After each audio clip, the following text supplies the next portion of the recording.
Coordination, on the surface of it, doesn't necessarily seem to be a drama word, does it, coordination? But the thing that you have to think about is, let us say, for example, you have two people on stage and they're going off stage, and two other people are coming on stage.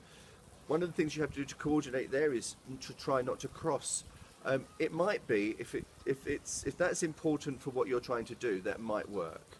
But generally speaking, it's better not to cross. So you have to work out your exits and your entrances, so you coordinate your entrances and your entrances. Coordination means to kind of bring them together and plan them. Another thing about coordination is if you are using physical props.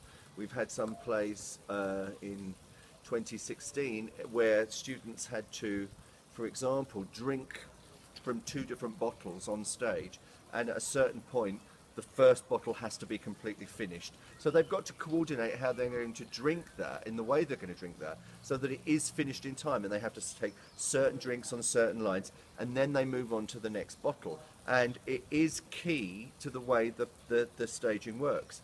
We've also, in 2016, we've had a play where somebody had to deliver three monologues whilst eating cakes. And so someone has to basically offer him cakes at certain points in his dialogue, in the monologue to the audience, and he's got to eat that, and he's got to eat and spit bits of food out and continue with the monologue. He mustn't have too much food, he mustn't have too little, otherwise it takes away the comedy effect. So you're coordinating for a particular effect, coordinating for comedy, coordinating for sadness, coordinating for operation on the stage so that it looks pleasing, aesthetically it's right, it works. Coordination is a really key thing in drama terms. There are all sorts of elements of coordination throughout all sorts of plays.